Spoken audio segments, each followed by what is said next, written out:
Shamari, Social Security. Got to protect it, 100%. We have to stand by it. Social Security program is something that too many families or a lot of families in this district and in this country rely on. Social Security has to keep up with inflation. It has to be something that is there to protect our seniors as they age, as they get older. It's something that they were told would be there for them. It was something that they were told would be there for them when they aged out if they did the things that the country asked and expected of them. They've paid into a program. Right now, eligibility for Social Security is 67 years old. Why is that relevant? Because, as I've stated here in the state of Alabama, you're only expected to live to just past your 60s, 71, 72 years old. So we need to make sure that we are taking serious that healthcare access to make sure that people are around longer to reap the benefits of the program that they've paid into for 30, 40, 50, 60 years in some cases.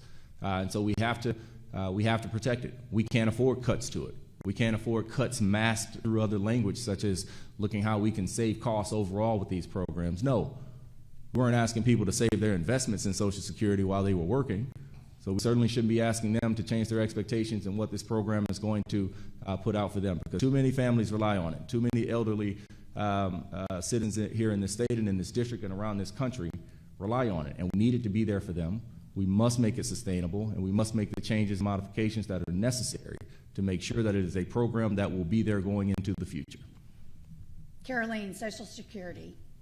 I will fight tooth and nail to protect Social Security benefits for those who are on Social Security, for those that have been paying into the system for years, relying on this as a source of income during their golden years. Folks that have spent their lives giving back to their communities and working hard to make it better. What my opponent doesn't mention is that folks on the left, like him, have been fostering policies that threaten Social Security. And he mentions inflation. That means your Social Security dollars don't go as far. Inflation that's been caused by reckless government spending and crushing American energy policies of this administration.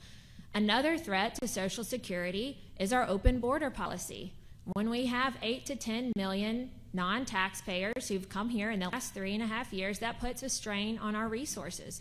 There is a finite amount of money in Social Security, and when we have non-taxpayers that have just arrived here competing against folks in District 2 who've spent their entire lives working and contributing to Social Security, that's just not fair, and it's not right, and I will fight to secure our borders.